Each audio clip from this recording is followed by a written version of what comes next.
Hello students, this is Shalini and this is your NCERT exemplar solutions of first chapter reproduction in organisms of biology of plus 2 class. Let's start and solve the questions.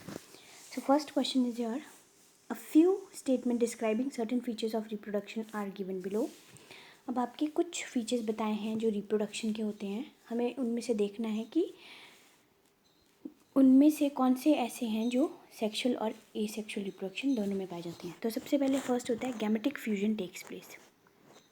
Second transfer of genetic material takes place. उसके बाद reduction in division takes place. And उसके बाद progeny have some resemblance with the parents. तो इसका आंसर होगा हमारा सी में 2 and 4th.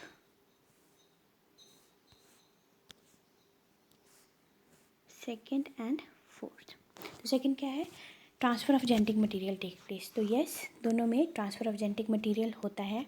एंड उसके बाद जो फोर्थ वन है, progeny have some resemblance with parents. हाँ, तो जो ऑफस्प्रिंग प्रोड्यूस होते हैं वो कहीं ना कहीं कुछ ना कुछ रिजेम्बलेंस शो करते हैं पेरेंट्स के साथ. और ये दोनों statement asexual and sexual mode of reproduction के लिए में चलेगी. Now next, let's move toward the next question.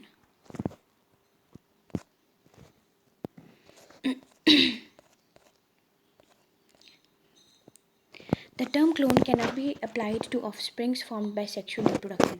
अब हमें पता है जो टर्म क्लोन होती है वो हम सेक्सुअल रिप्रोडक्शन में यूज़ नहीं कर सकते हैं जो ऑफस्प्रिंग प्रोड्यूस होते हैं. तो हमें रीज़न बताना है कि क्यों नहीं कर सकते हैं. Offspring do not possess exact copies of parental DNA. जो ऑफस्प्रिंग्स बनते हैं वो पेरेंटल डीएनए की एग्जैक्ट कॉपीज़ नहीं होती है. या B, DNA of only one parent is copied and passed on to offspring. ये सिर्फ एक ही पेरेंट की डीएनए कॉपी होता है और पास हो जाता है ऑफस्प्रिंग में. Third, offsprings are formed at different times. या D, DNA of parent and offsprings are completely different. So इसका आंसर क्या होगा कि clones they can not be applied to offspring formed by sexual reproduction because जो offsprings बनते हैं they do not possess exact copies of parental DNA. जो offsprings होते हैं वो एग्जैक्ट कॉपी नहीं बनाते हैं हमारे जो पेरेंटल डीएनए है उसकी.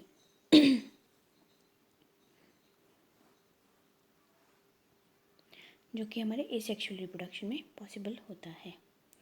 अब यहाँ पर आपको एक्सप्लेनेशन दी है जैसे कि gametogenesis takes place through meiosis and crossing over takes place during meiosis. तो crossing over is responsible for some alteration in genotype. तो क्रॉसिंग ओवर की वजह से कुछ ना कुछ ऑल्ट्रेशन आ जाती है जीनोटाइप में. Moreover fertilization result in gene pool from 2 different individual. अब जो फर्टिलाइजेशन हो रही है वो किस वजह से हो रही है, 2 डिफरेंट इंडिविजुअल्स की वजह से हो रही है. और जो ज़ाइगोट बन रहा है वो डिफरेंट होगा दोनों ही पेरेंट्स से. Hence the term clone can not be used for sexual reproduction. Now third is your a sexual method of reproduction by binary fission is common to which of following.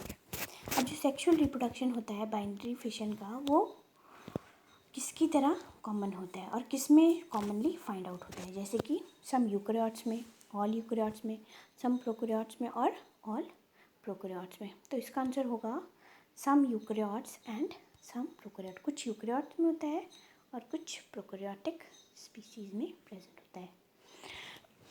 जैसे कि various method of asexual reproduction are seen in prokaryotes. जैसे कि binary fission, multiple fission, then spore formation etcetera. और eukaryotes में many method of asexual reproduction as well as sexual reproduction are seen. Next है आपका fourth. A few statements with regard to sexual reproduction are given below. Sexual reproduction does not always require 2 individual. हमें देखना है कि sexual reproduction के लिए कौन सी statement correct है. तो sexual reproduction does not always require 2 individual.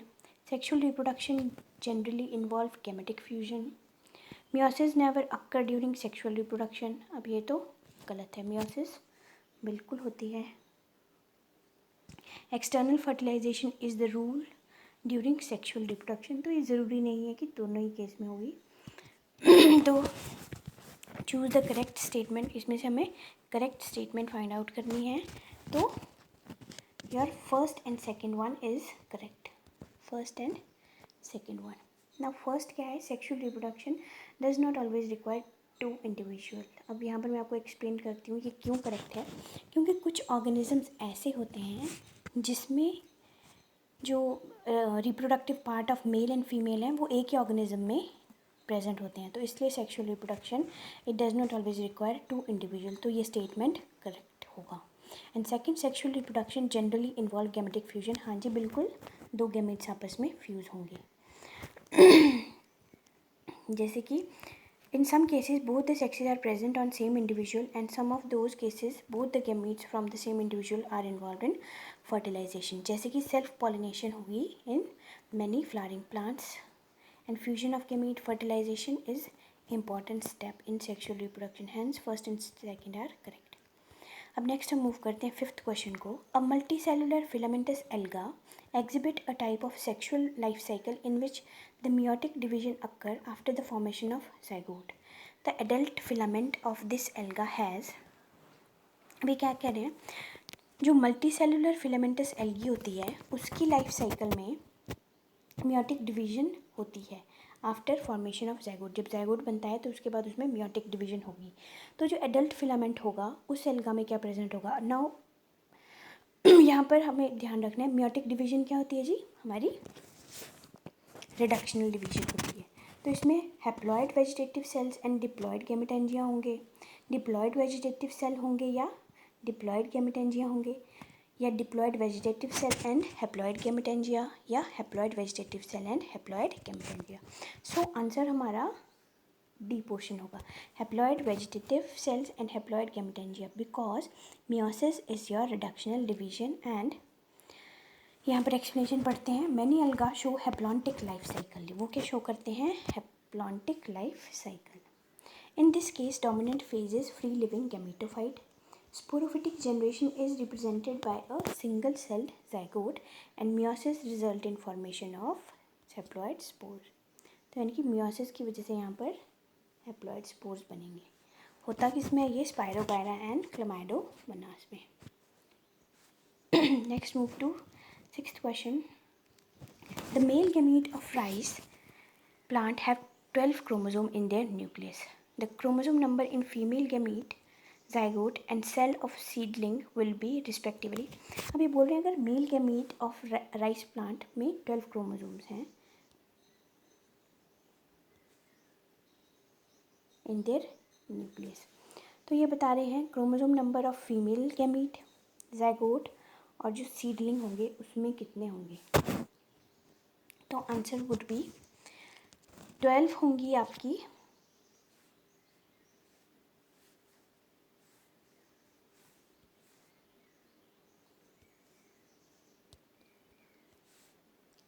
सी, 12 होंगी इसमें आपकी female gamete, chromosome in female gamete, 24 zygote में, because 12 from male and 12 from female. 12 answer होगा इसमें जो कि फीमेल गैमीट होगा।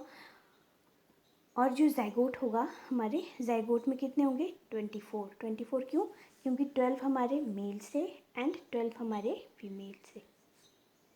और उसके बाद जो सीडलिंग होंगे वो भी 24 ही होगा क्योंकि वो ज़ाइगोट से ही आगे फॉर्म हुए हैं। तो gametes have haploid number of chromosome. तो जो गैमीट होते हैं उनमें हैप्लॉइड नंबर ऑफ क्रोमोसोम होते हैं, hence zygote and plant have diploid number of chromosome. और जो ज़ाइगोट और प्लांट है वो डिप्लॉइड नंबर ऑफ क्रोमोसोम होते हैं। यहाँ पर आपको समझ आ गया होगा, जो हमारे गैमीट्स होते हैं they have half number of chromosomes, and जो गैमीट्स होते हैं, सॉरी जो ज़ाइगोट बनता है या प्लांट बनता है, they have diploid number of chromosomes. Next move towards the seventh. Given below are few statements related to external fertilization and choose correct statement। अब हम बात करें यहाँ पर एक्सटर्नल फर्टिलाइजेशन की, तो देखते हैं। First, the male and female gamete are formed and released simultaneously. क्या मेल और फीमेल गैमीट इकट्ठे ही बनते हैं और इकट्ठे ही रिलीज हो जाते हैं। Only few gametes are released into the medium, कुछ ही गैमीट्स बनते हैं।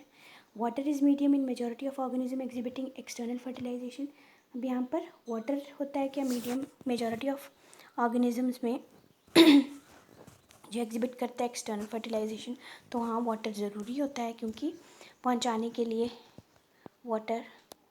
और उसके बाद offspring formed as a result of external fertilization have better chances of survival than those inside the organism. तो ये स्टेटमेंट बिल्कुल ही गलत है क्योंकि जो एक्सटर्नल फर्टिलाइजेशन होगी वो बॉडी के बाहर होती है और वहाँ पर ऑर्गेनिज्म ज़्यादा प्रोन होते हैं प्रे होने के, शिकार होने के। तो अब देखते हैं कौन सी स्टेटमेंट इसमें से करेक्ट होगी। ए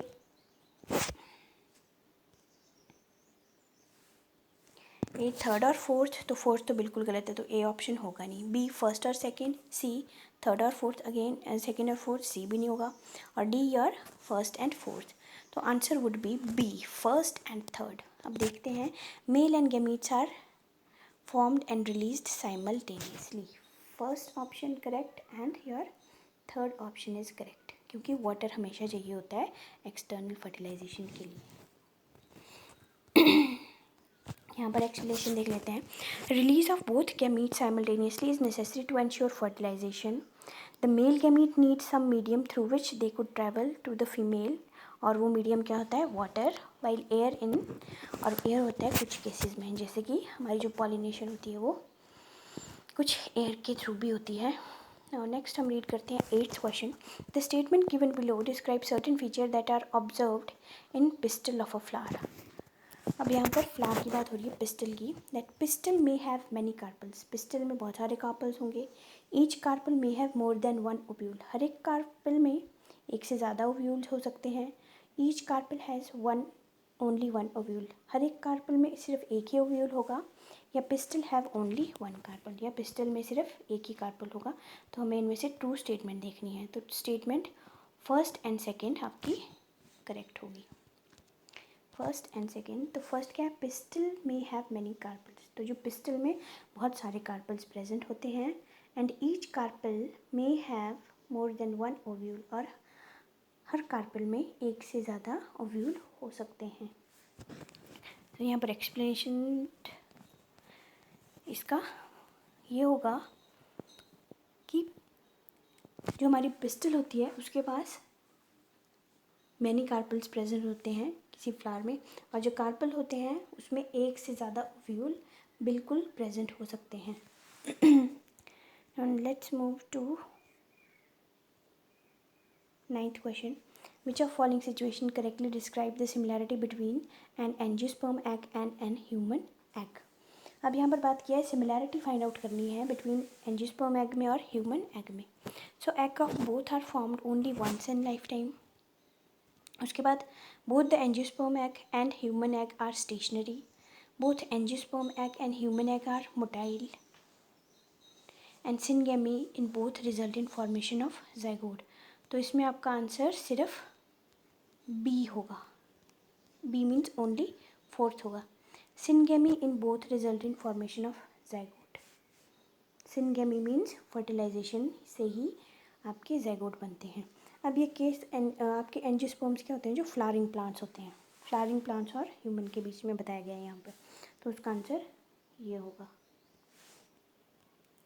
अब एक्सप्लेनेशन देखते हैं इसमें। In angiosperm eggs are form several time in life time. अब जो एंजियोस्पर्म है उसमें एग्स बहुत बार बनते हैं लाइफ टाइम में, hence option A is not correct. उसके बाद in human egg travel from ovary to fallopian tube, तो ह्यूमन्स में एग ट्रेवल करता है ओवरी से फेलोपियन ट्यूब्स तक, यानी कि सेकंड ऑप्शन इज़ इनकरेक्ट। और in angiosperm eggs are stationary, अब एंजियोस्पर्म में एग स्टेशनरी होते हैं, तो थर्ड भी हमारा इनकरेक्ट होगा कि दोनों ट्रांसपोर्टेबल नहीं होते हैं, मोटाइल नहीं होते हैं। अब नेक्स्ट हम देखते हैं 10th। Appearance of vegetative propagule from the node of plant such as sugar cane and ginger is mainly because. अब हमें जो वेजिटेटिव प्रोपग्यूल्स मिलते हैं नोड्स में, जैसे शुगर केन, गन्ने के और जिंजर के में, वो क्यों दिखते हैं, because nodes are shorter than internodes, या nodes have meristematic cells, nodes are located near the soil, या nodes have non photosynthetic cells. तो इसका आंसर होगा nodes have arrived from meristematic sales.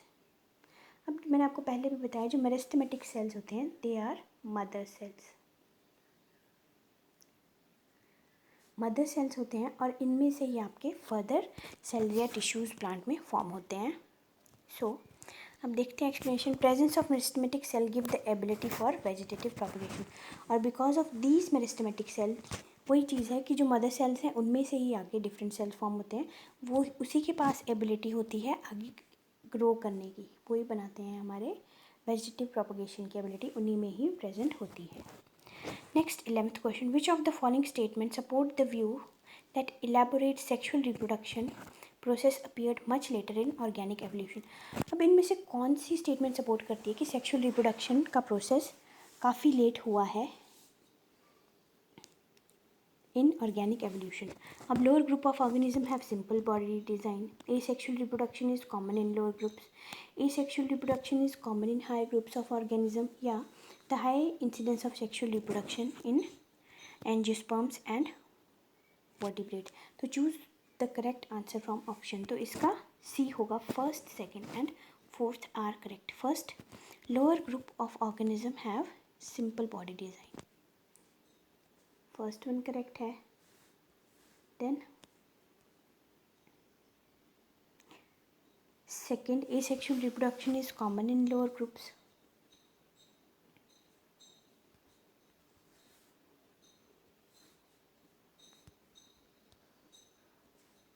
Correct. Then your fourth one, high incidence of sexual reproduction in angiosperms and vertebrate.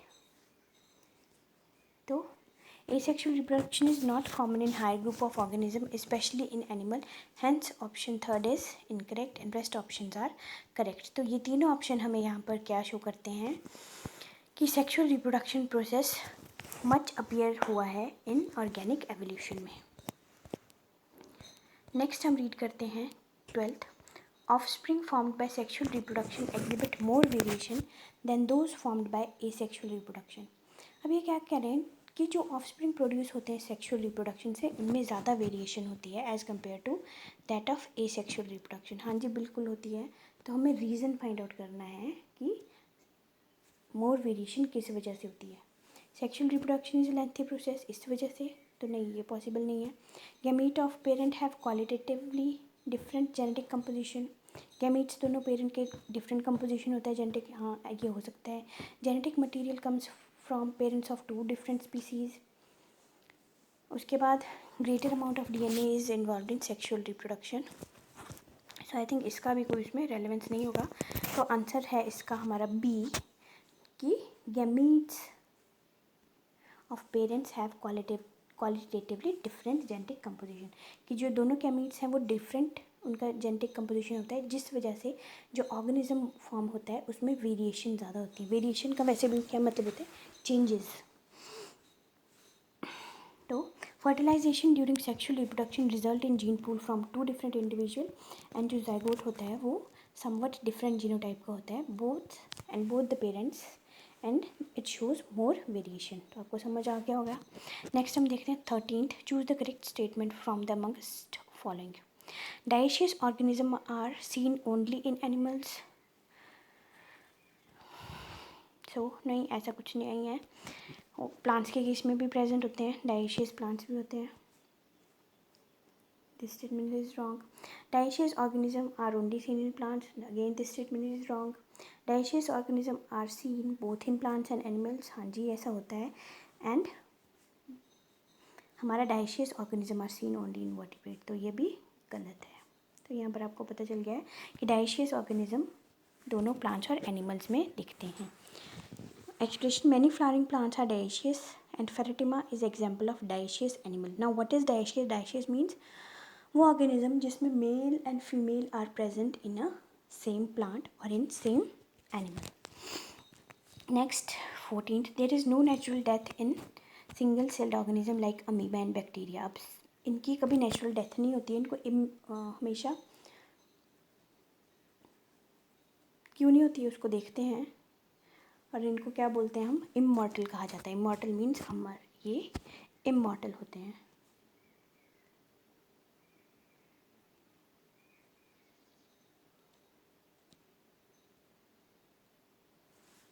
Immortal होते हैं ये.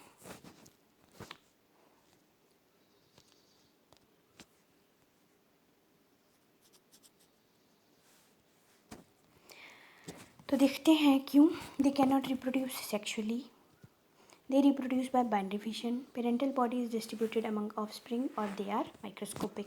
तो यहाँ पर क्लियरली पता चलता है कि जो हमारे अमीबा होता है या दूसरे ऑर्गेनिजम्स होते हैं जैसे कि बैक्टीरिया है, उसमें जो हमारी पेरेंटल बॉडी है वो ही डिस्ट्रीब्यूट हो जाती है ऑफस्प्रिंग में। तो यानी कि binary fission result in culmination of parental generation and beginning of next generation, but the mother cell does not die in this process, rather it divide into two daughter cell. तो mother cell से ही two daughter cells बन जाते हैं. Next, there is various type of reproduction. The type of reproduction adopted by an organism depend upon. अब हमने देखा है different type of reproduction होती है, but reproduction जो एक organism adopt करता है वो किस पर depend करेगी? Habitat and morphology of organism, morphology of organism, morphology and physiology of organism या organism, habitat, physiology and genetic makeup. तो इसका आंसर डी होगा, because organisms, habitat and physiology and genetic makeup ही बताता है कि मोड ऑफ रिप्रोडक्शन क्या होना चाहिए. Now let's move to the 16th question. Identify the incorrect statement. अब हमें इनकरेक्ट स्टेटमेंट को देखना है. In sexual reproduction the offspring produced are morphology and genetically identical to parent. Asexual reproduction में जो ऑफस्प्रिंग्स होते हैं वो मॉर्फोलॉजिकली एंड जेनेटिकली आइडेंटिकल होते हैं पेरेंट्स के. So this is correct. Second, zoospores are sexually reproductive spores. No, zoospores are produced by asexual reproduction. Next, C. In asexual reproduction, a single parent produces offspring with or without formation of gametes. तो ये भी ठीक है. asexual reproduction में single parent produce करता है offspring को with और विदाउट फॉर्मेशन ऑफ गैमीट. उसके बाद conidia are asexual structures in penicillium. तो ये भी आपका करेक्ट है. Now let's move to the 17th. Which of following is post fertilization event in flowering plants? अब फ्लावरिंग प्लांट्स में पोस्ट फर्टिलाइजेशन इवेंट क्या होता है, हमने चैप्टर में ये पढ़ा हुआ है. तो let's see. Transfer of pollen grains होगा. तो फर्टिलाइजेशन के बाद तो ट्रांसफ़र ऑफ पोलन ग्रेन होना पॉसिबल नहीं है क्योंकि वो पहले ही होगा. तो फर्स्ट स्टेटमेंट इज़ रॉन्ग. उसके बाद एम्ब्रियो डेवलपमेंट होगी और उसके बाद फॉर्मेशन ऑफ फ्लावर होगा. उसके बाद फॉर्मेशन ऑफ पोलन ग्रेन होगा. तो लेट्स सी कि करेक्ट क्या होगा. एम्ब्रियो की डेवलपमेंट होगी. बाकी फॉर्मेशन ऑफ फ्लावर एंड ये सारे पहले हो जाते हैं. तो the sequence is as follow. सबसे पहले हमारी फॉर्मेशन ऑफ फ्लावर होता है, उसके बाद फॉर्मेशन ऑफ पोलन ग्रेन्स, उसके बाद पोलन ग्रेन का ट्रांसफ़र होगा, फिर फर्टिलाइजेशन होगा और लास्ट में एम्ब्रियो डेवलपमेंट होगा. Next question number 18. The number of chromosome in a shoot tip cell of maize is 20. The number of chromosome in microspore mother cell of same plant shall be. अब ये बोल रहे हैं कि number of chromosome shoot tip cell में 20 है. तो number of chromosome microspore MMC में कितना होगा, वो भी हमारा 20 ही होगा. तो आंसर वुड बी 20. क्यों? Because microspore mother has same ploidy as your vegetative parts.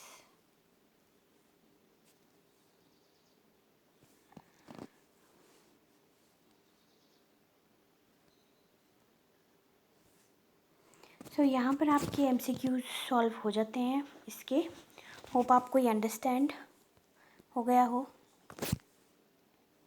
Thank you.